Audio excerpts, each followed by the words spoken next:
The morning sun rose over New Sejong Colony like any other day. Lieutenant Hyunwoo stood on the loading dock of the supply station, watching cargo containers float through the air. The anti-gravity lifts hummed softly as workers guided boxes of food and medicine toward the waiting transport ships. Below him, the colony stretched across the green valleys of Kepler 442b. 2.4 million people called this place home. Hyunwoo smiled. His sister lived down there with her 3 children. His parents had a small farm on the eastern continent. This colony was everything humans had worked for, a peaceful world far from Earth where families could build new lives. The alarm changed everything. A piercing sound cut through the morning air. Hyunwoo's communication device buzzed against his wrist. Red lights flashed across every screen on the loading dock. Workers stopped moving. Everyone looked up at the sky. Ships appeared in orbit. Dozens of them. Dark metal hulls reflected the sunlight. Hyunwoo recognized the design immediately. Velcrin Empire warships. His blood turned cold. The defense station commander's voice crackled over the speakers. His words came fast and scared. The Velcrin had not sent any warning. They had not made any demands. Their weapons were already charging. Hyunwoo ran to the observation window. His hands pressed against the glass. The defense station, humanity's only protection in the system, fired its weapons. Bright beams of energy shot toward the Velcrin fleet.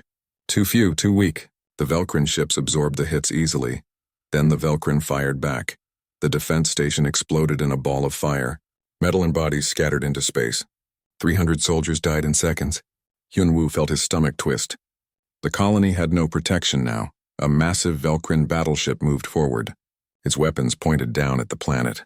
At New Sejong. At his home. A transmission broadcast across all channels.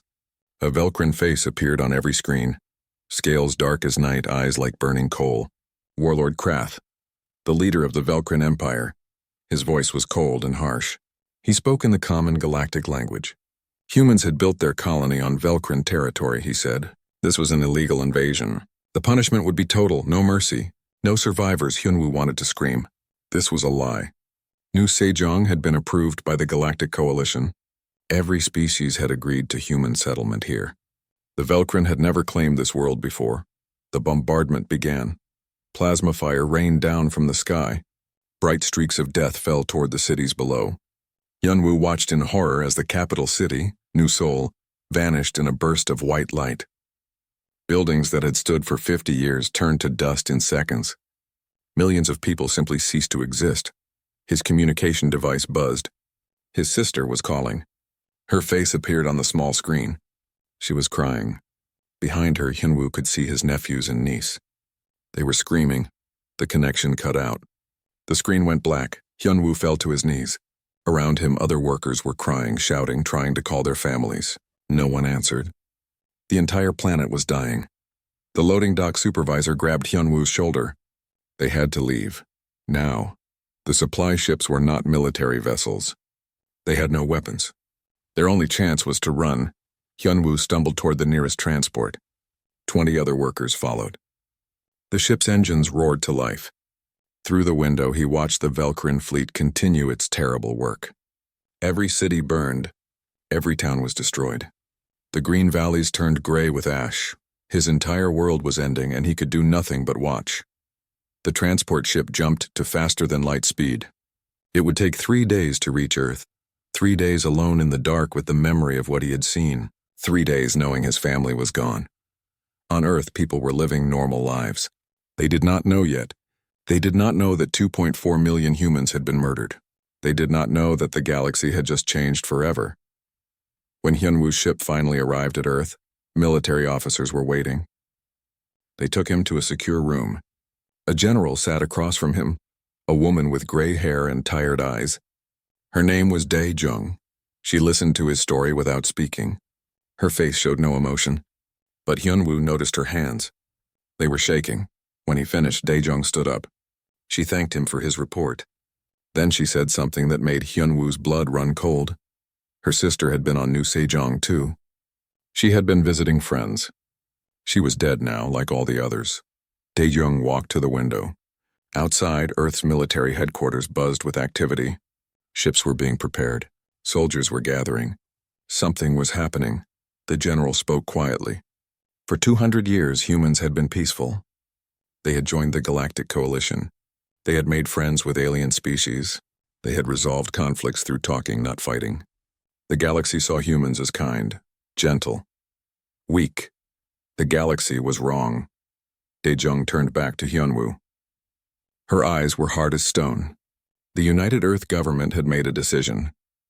There would be no negotiations, no diplomacy, no mercy. The Velcrin Empire had committed genocide. They would pay for it. The news spread across Earth like wildfire. Every city erupted in protests. Millions of people filled the streets demanding action. For the first time in human history, the entire planet spoke with one voice: justice, revenge, war. Ambassador Jiwon sat in the Galactic Coalition chambers. Representatives from 53 species filled the Grand Hall. She had come here expecting support. She expected the coalition to condemn the Velcrin. She expected help. Instead, she heard excuses. The Velcrin had claimed the territory was disputed. Perhaps there was a misunderstanding. Perhaps both sides should negotiate. Perhaps a tribunal could investigate the matter. These things took time. Years maybe. Jiwon listened in disbelief. 2.4 million humans were dead, murdered in cold blood, and the galaxy wanted to talk about it? She stood up. Her voice echoed through the chamber. She reminded them of every time humans had helped other species. Every time humans had shown mercy. Every time humans had chosen peace over war. Where was that mercy now? Where was that peace? The coalition representatives shifted uncomfortably. They offered sympathy. They offered thoughts and prayers. They offered nothing that mattered. Jiwon left the chamber. She sent a message back to Earth. The Galactic Coalition would not help. Humanity was alone. On Earth, the Security Council met in secret. Military leaders, scientists, and politicians gathered in a deep underground bunker. They discussed options. They reviewed plans. They made a decision that would change everything. Admiral Daejung received her orders. She was now in command of the Fourth Fleet. Her mission was simple: make the Velcrin Empire regret what they had done, show the galaxy that humans could be merciful or humans could be terrifying. The choice had been the galaxy's. The galaxy had chosen poorly. In a secret facility beneath Earth's surface, Dr. Minho activated systems that had been dormant for decades. The Prometheus Initiative, weapons that no one outside Earth knew existed, technologies that bent the rules of warfare. Humanity had been preparing for this day, hoping it would never come. Now that day was here. Ships began launching from Earth. Black vessels that seemed to swallow light. Silent engines that left no trace. Weapons that could strike from impossible distances. The Fourth Fleet assembled in orbit, and it was like nothing the galaxy had ever seen. Warlord Krath watched human news broadcasts from his throne room. He saw the protest. He saw the anger. He laughed. Humans were emotional creatures. They would shout and cry and eventually accept their loss. They always did. He broadcast a message to Earth. The Velcrin Empire had claimed New Sejong. It belonged to them now. Humans could accept this reality or face the same fate as their colony. The choice was theirs. He expected Earth to negotiate. He expected them to beg. Earth's response was 3 words, broadcast across every channel in the galaxy. Admiral Daejung stood in the command center deep beneath Earth's surface. Around her, dozens of screens showed military installations across the planet. Ships, weapons, soldiers. Everything humanity had built in secret for 200 years. Dr. Minho entered the room carrying a data tablet. The scientist looked tired. Dark circles hung beneath his eyes. He had not slept since the news of New Sejong reached Earth. None of them had. Minho activated a hologram in the center of the room. A massive ship appeared, rotating slowly. It was unlike any vessel in the galaxy. Angular, dark, covered in plates that seemed to absorb light. No bright colors. No decorative markings. This ship was built for one purpose: war. This was the Retribution, the flagship of Earth's Fourth Fleet. Minho explained the weapon systems. Quantum torpedoes that could pass through enemy shields like they did not exist. Neural disruptors that shut down the brains of entire crews, leaving ships floating dead in space. Stealth technology that made human vessels invisible to sensors. And then there was the Hellstorm Protocol. Daejung leaned forward. She had heard rumors about this weapon. but the details were classified above even her level. Mino hesitated before continuing. The Hellstorm protocol was thousands of autonomous drones. Each one was the size of a fighter craft. Each one had its own artificial intelligence. Each one could hunt enemy ships across entire star systems. Once released, they could not be stopped. They would pursue their targets until destroyed or recalled. They learned from every battle. They adapted to every defense. They never got tired, never gave up, never showed mercy. Daejung felt a chill run down her spine. This was the kind of weapon you hoped to never use, the kind that kept you awake at night, the kind that made you question your own humanity. But 2.4 million humans were dead. Her sister was dead. The time for hesitation had passed. Commander Hana sat in the pilot seat of her ship, the Shadow's Edge. It was a stealth frigate, small, fast, and completely invisible to most sensors. She had volunteered for this mission immediately. Her entire family had been on New Sejong, parents, brothers, cousins, all gone. Her mission was simple but dangerous. Return to New Sejong, survey the damage, plant surveillance equipment, mark targets for the coming assault. The Shadow's Edge jumped to faster-than-light speed. 3 days later, it emerged in the Kepler 442 system. Hana's hands tightened on the controls as the planet came into view. What she saw made her stomach turn. The green valleys were gone. The cities were gone. Everything was gray. Ash covered the entire planet like a blanket of death. Where forests had stood, only burned stumps remained. Where cities had thrived, only melted metal and broken stone marked their graves. Hana brought her ship lower. Her sensors detected movement. Velkrin soldiers walked through the ruins. They were looting, taking anything valuable they could find: jewelry, electronics, personal belongings torn from the hands of the dead. She recorded everything. Every Velkrin soldier, every military position, every ship in orbit. This data would help the Fourth Fleet strike with perfect precision. Hana planted her surveillance drones in strategic locations. The devices were tiny, no bigger than a coin. They would send continuous reports back to Earth. The Velkrin would never know they were being watched. Before leaving, Hana flew over the area where her family's home had been. Nothing remained. Just a flat circle of black glass where the plasma fire had been so hot it melted the ground itself. She whispered a promise to the empty air. She would make them pay. Every single one of them. On the other side of the galaxy, Ambassador Jiwon made one final attempt at diplomacy. She had requested a secret meeting with Ambassador Threx, a Velkrin diplomat who served in the Galactic Coalition. They met in a neutral location, a space station that belonged to no species. Threx arrived looking nervous. His scales were pale. His movements were quick and jerky. Jiwon wasted no time. She asked him directly, "Why did the Velkrin Empire do this? Why murder millions of innocent people?" Threx's answer shocked her. He had opposed the attack. Many Velkrin had, but Warlord Krath controlled the military. What he ordered, the military did. Threx had tried to warn the Coalition, but no one listened. Everyone thought Krath was bluffing. He was not bluffing. Threx leaned forward. He spoke quietly, urgently. He wanted to help. He could provide intelligence, military codes, ship positions, anything that would help stop Krath, but he had one request. When Earth attacked, because he knew Earth would attack, please spare the civilian population. Most Velkrin were not warriors.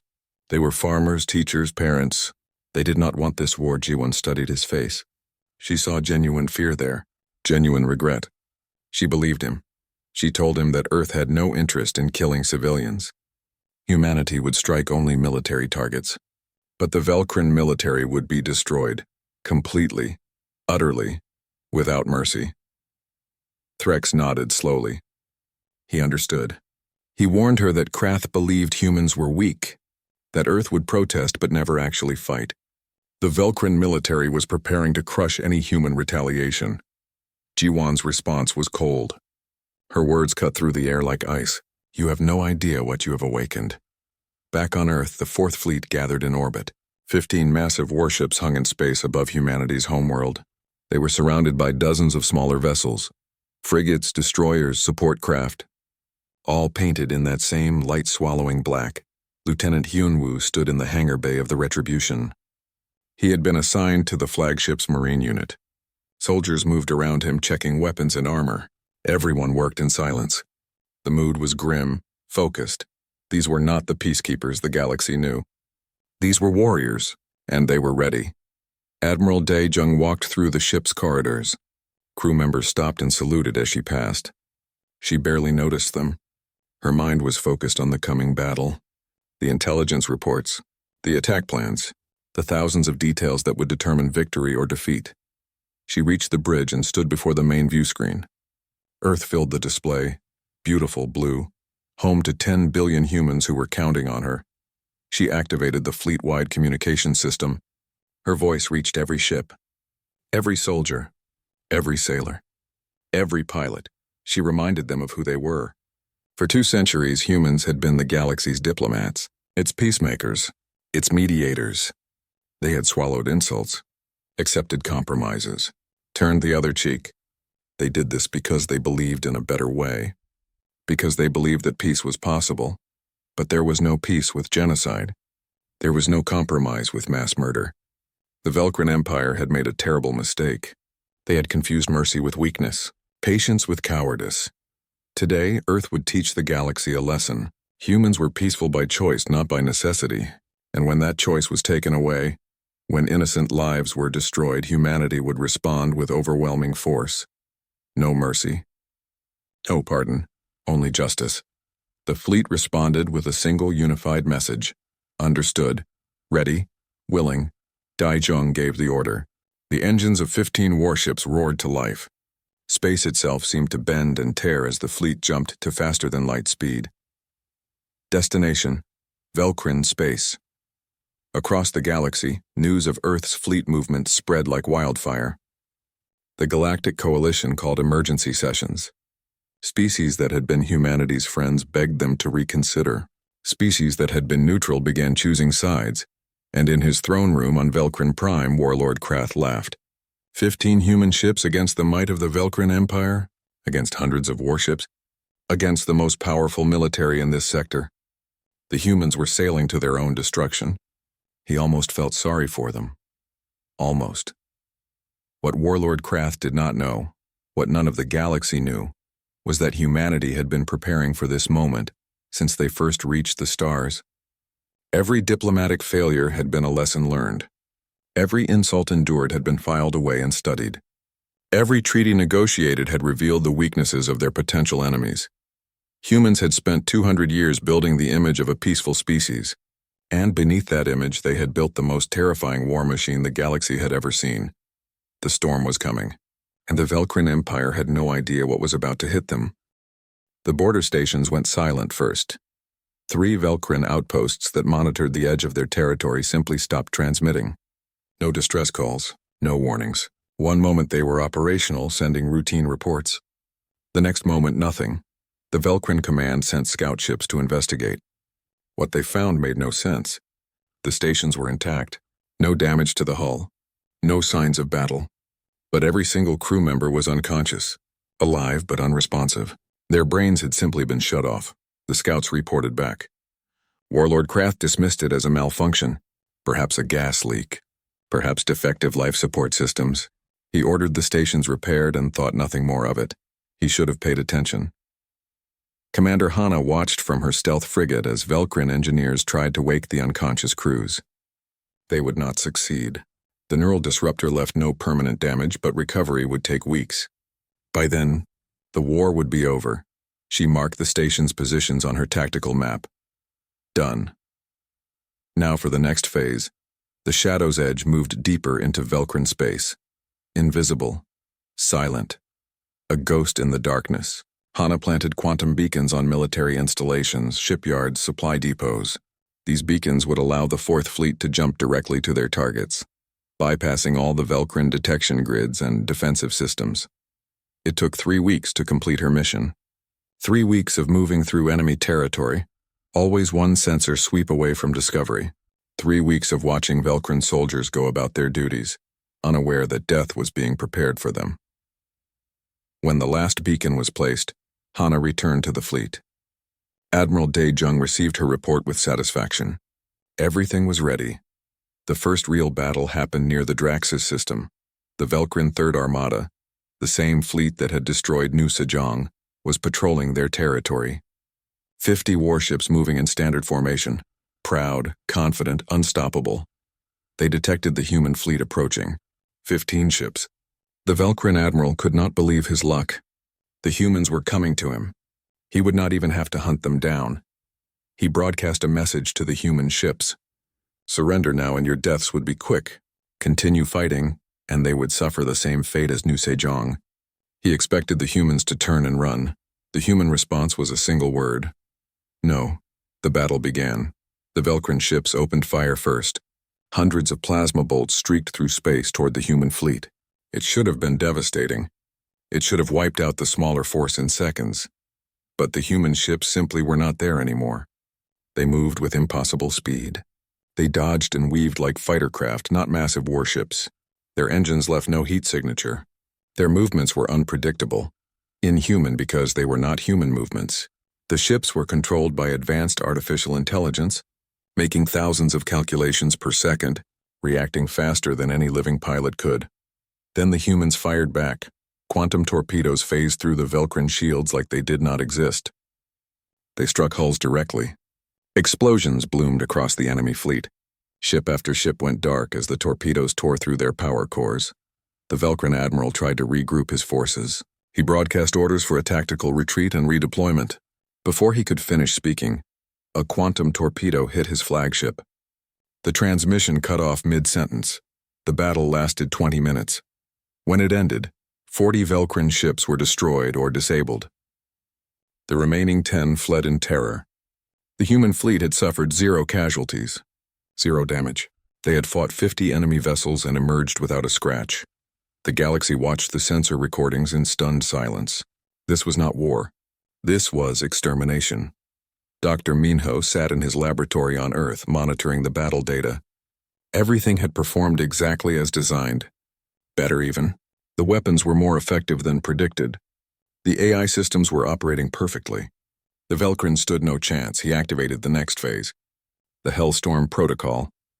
Thousands of small drones launched from hidden positions across Velkrin space. They had been delivered by Commander Hana during her reconnaissance mission. Now they woke up. Now they hunted. Each drone was equipped with the same quantum weapons as the larger ships. Each one had artificial intelligence that learned from every encounter. Each one would pursue its target relentlessly, across star systems if necessary. Velkrin military installations began reporting attacks. Small craft appearing from nowhere, striking supply convoys, destroying communication relays, hitting fuel depots. The drones were everywhere and nowhere. Impossible to track. Impossible to stop. The Velkrin military tried everything. They changed their codes. They upgraded their sensors. They set traps. Nothing worked. The drones adapted to every countermeasure within hours. They learned. They evolved. They never stopped coming.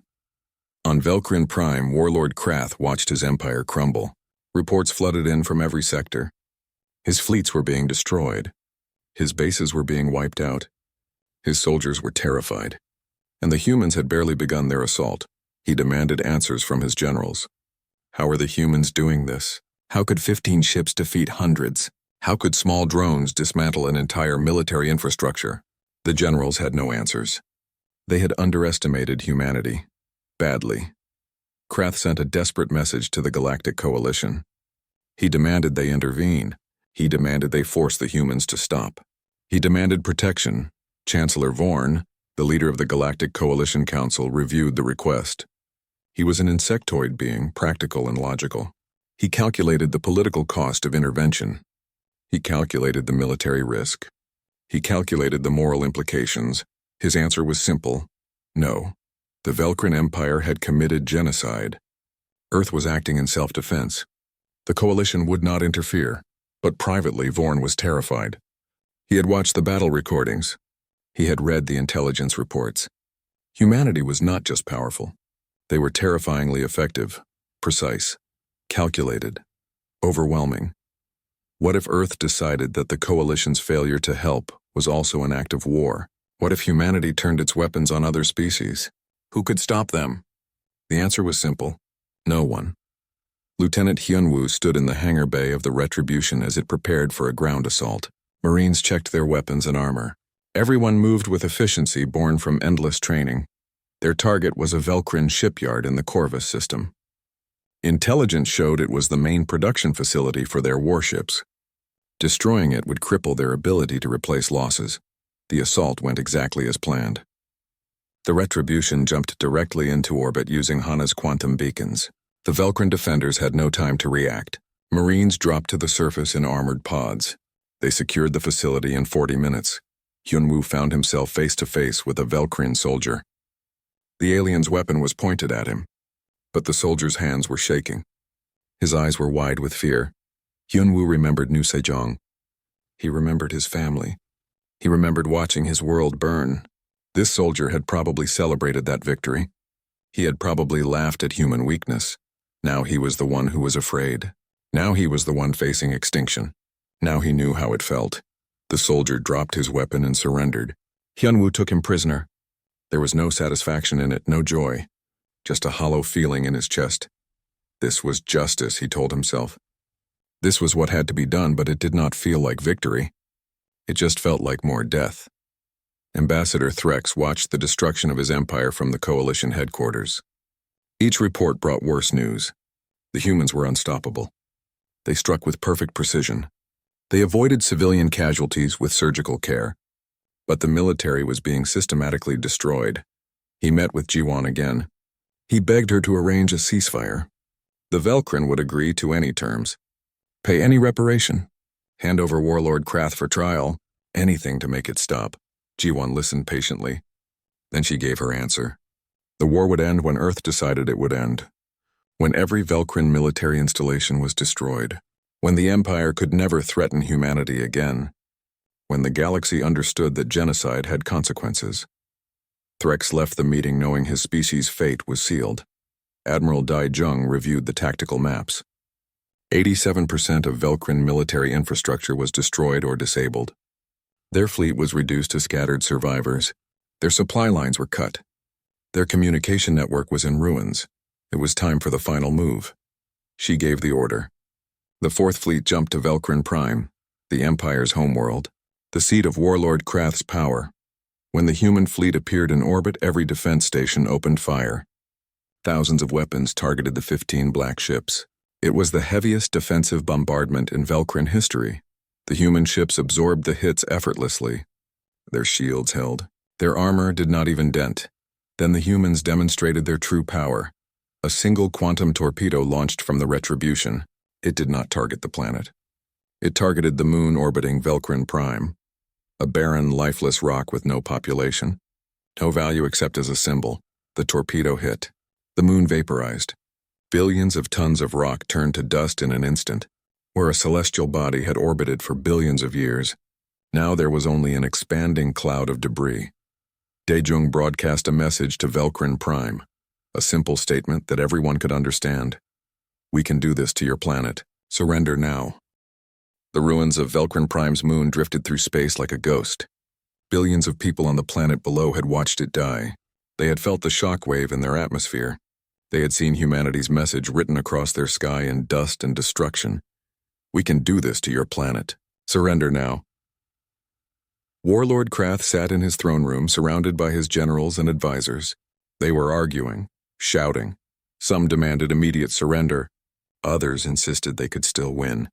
A few suggested negotiating for better terms. Krath silenced them with a wave of his hand. He would not surrender. He could not.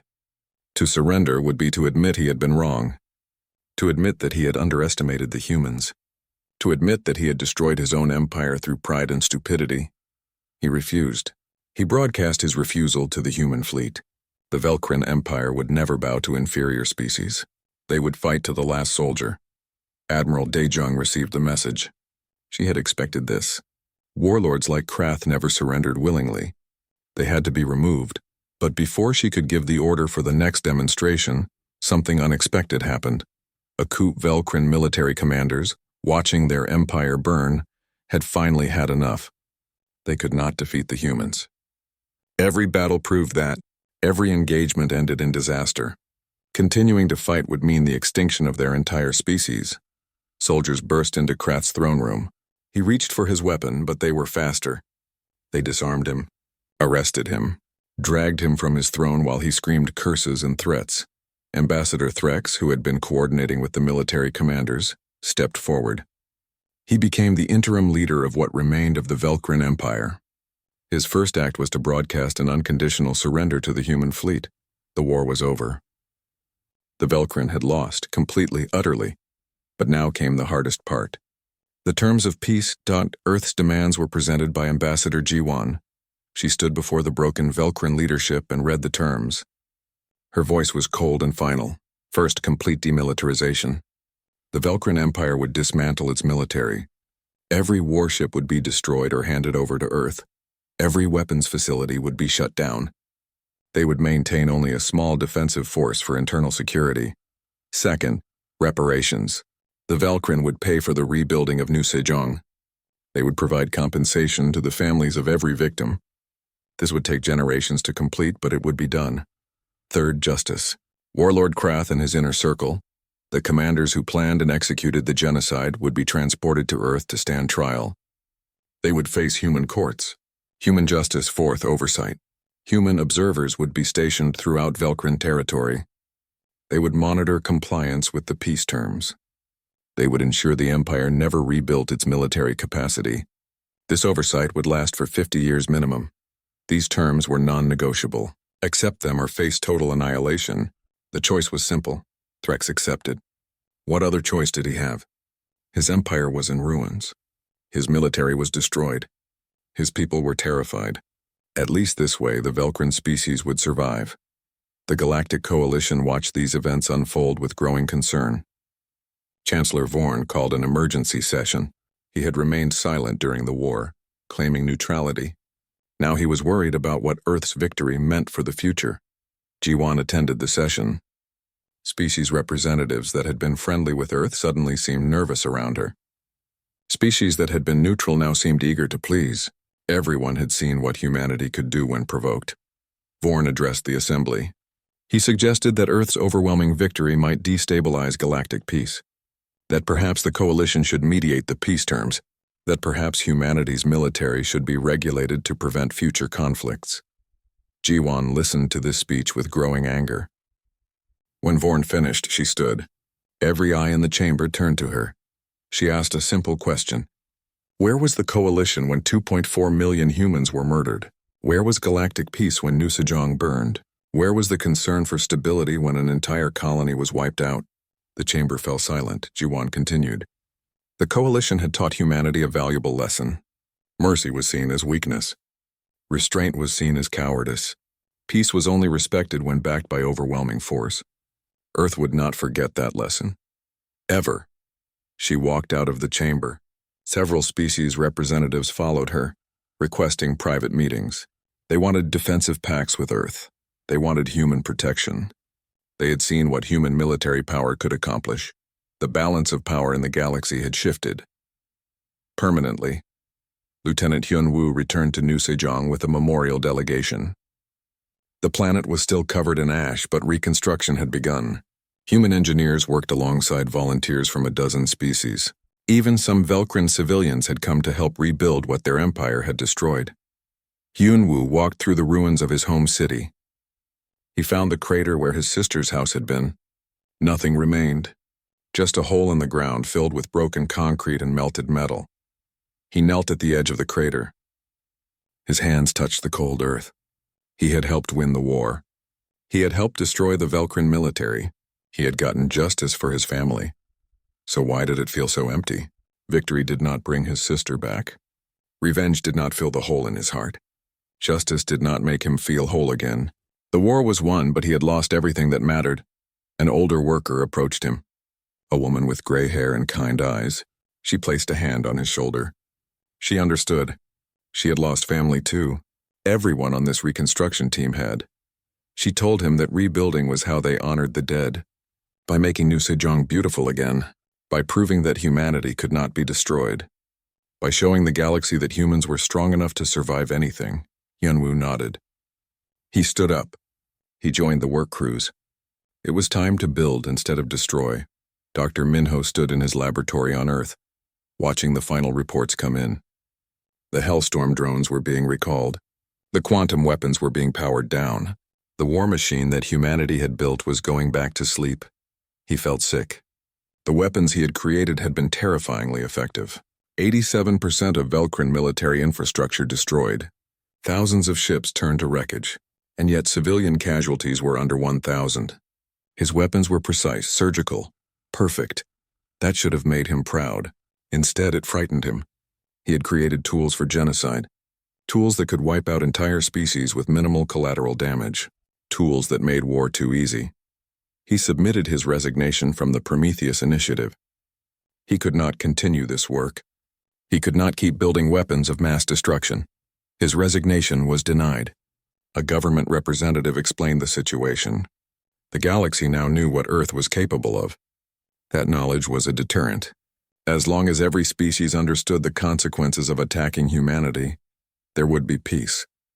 But that deterrent only worked if the weapons continued to exist. If humanity dismantled its military, the galaxy would forget. Other species would attack. More colonies would burn.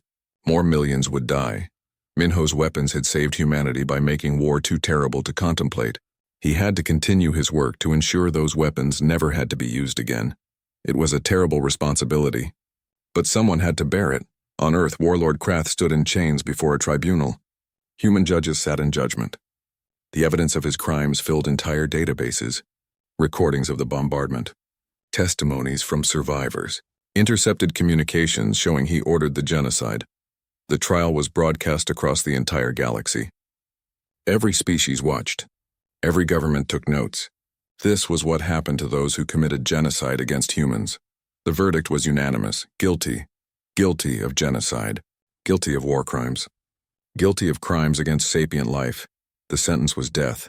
Krath was executed not with human weapons but with Velcrin ones. A symbolic gesture. Justice served by their own standards. Their own methods. Their own judgment turned back upon them.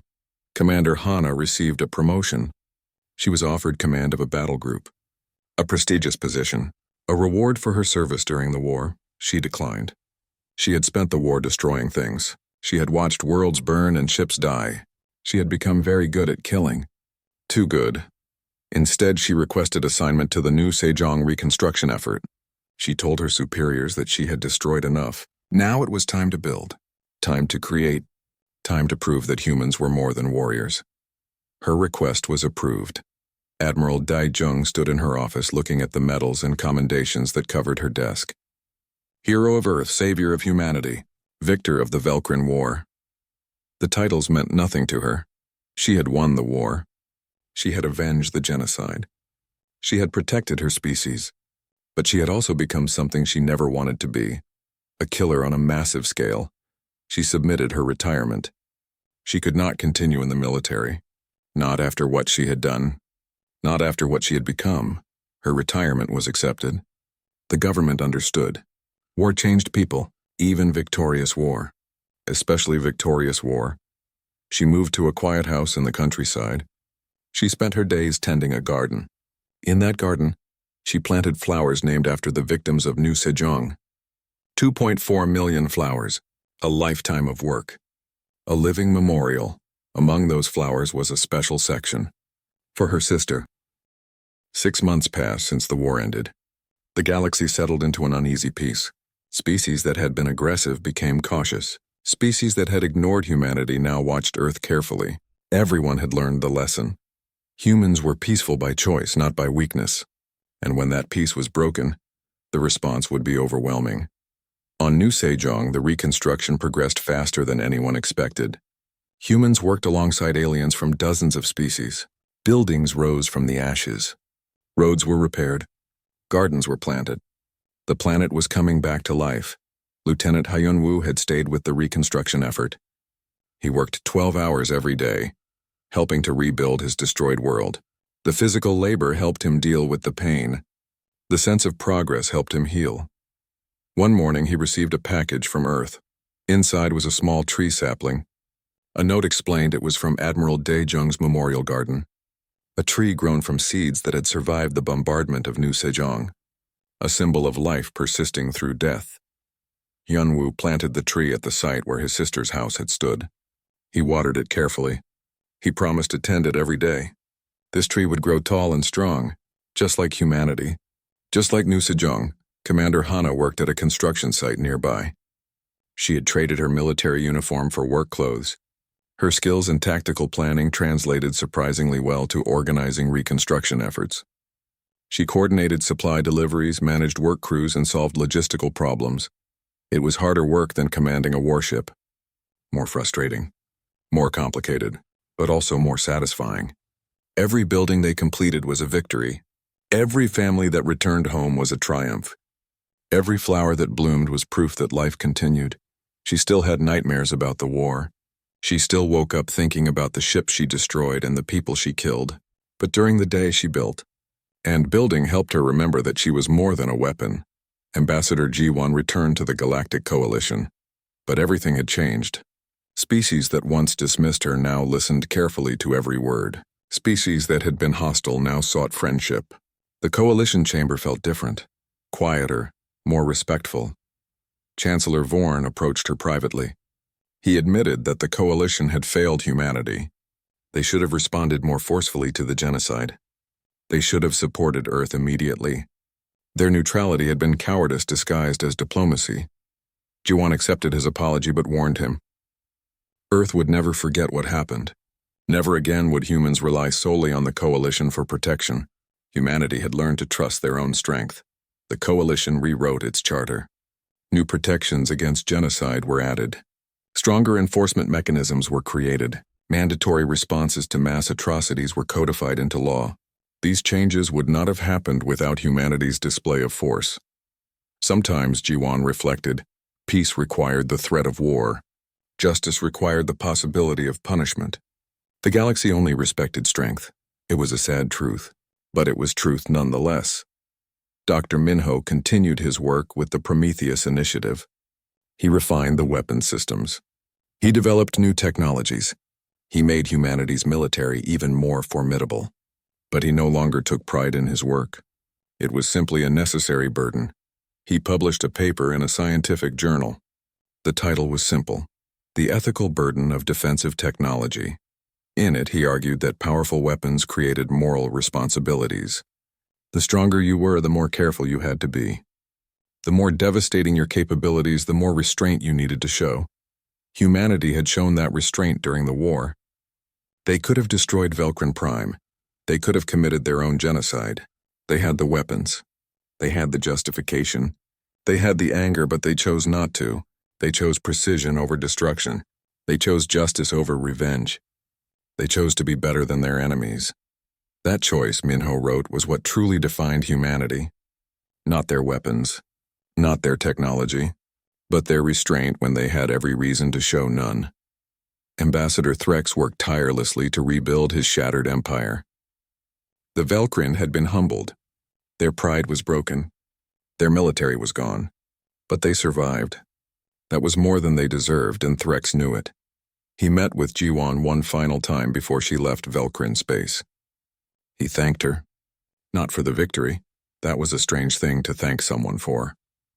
But for humanity's precision, for their choice to spare civilians, for giving the Velcrin species a future. Ji-won accepted his gratitude with grace. But she gave him a final warning. The Velcrin had been shown mercy once, only once.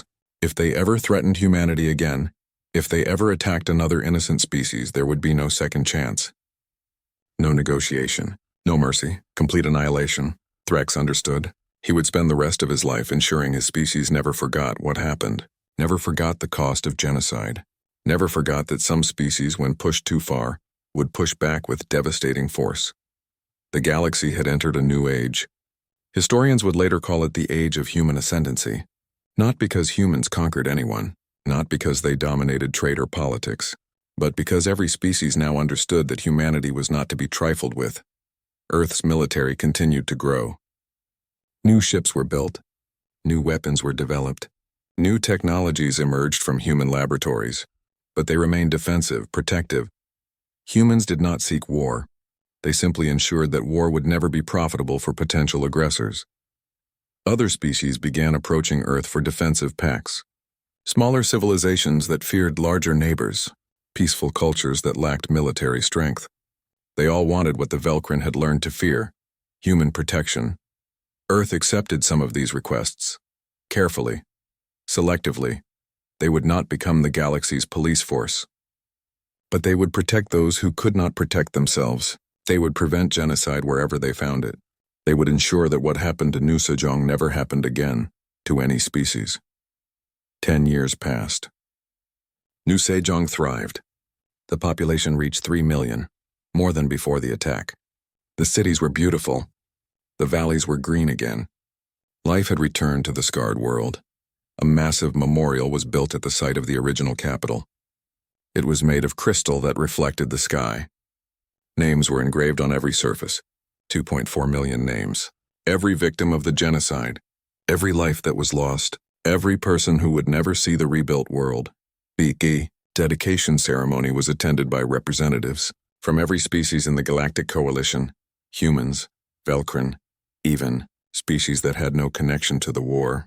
They all came to remember, to honor, to promise that such atrocities would never happen again. Lieutenant Hyunwoo, now simply Hyunwoo the civilian, stood before the memorial. He had been chosen to speak, to represent the survivors, to give voice to those who could no longer speak for themselves. He spoke simply, without fancy words or complex ideas. He talked about his sister, his parents, his friends, the ordinary people who died for no reason other than being in the wrong place at the wrong time. He talked about the war, about justice, about revenge, about the hollow feeling that victory brings when everyone you love is dead. He talked about rebuilding, about hope, about the choice to create rather than destroy. And he talked about the future, about making sure that the 2.4 million names on the memorial were not just a list of victims but a reminder, a warning, a promise humans were forgiving, he said. Humans were peaceful. Humans believed in second chances and diplomatic solutions. These were strengths, not weaknesses. These were choices, not necessities. But humans would never again be victims. Never again would they stand by while innocents were slaughtered. Never again would they trust in the galaxy's goodwill alone. The memorial was not just a monument to the dead. It was a declaration to the living. Touch humanity's innocence and face humanity's wrath, commit genocide, and receive annihilation, seek peace and find friendship, choose war, and discover terror. As Hyunwoo finished speaking, silence filled the gathering. Then slowly, beings from 100 species began to applaud, not in celebration, but in understanding, in acknowledgement. In respect, the message had been received. The lesson had been learned. Later that day, Hyunwoo walked through Nu Sejong's rebuilt streets. Children played in parks. Families shopped in markets. Workers headed home after long days. Life was normal again. Beautiful again. He stopped at the tree he had planted years ago. It had grown tall and strong. Its branches stretched toward the sky. Its leaves rustled in the wind. A symbol of survival, of resilience, of hope. He placed his hand on the bark. He whispered a promise to his sister's memory. The world she died in was gone, but the world that replaced it would be worth the sacrifice, would honor her memory, would ensure that her death had meaning. Above Nu Sejong, Earth's Fourth Fleet maintained a constant presence. Black ships moving through the stars, silent guardians, watchful protectors. The galaxy called them the Shadow Fleet. Humans called them insurance. Admiral Daejong, retired and living in her garden, received reports of the fleet's activities. She no longer commanded them, but she watched their progress. She was proud of what they had become. Not weapons of aggression, but shields for the innocent. She tended her flowers. 2.4 million of them. Each one a memory. Each one a promise.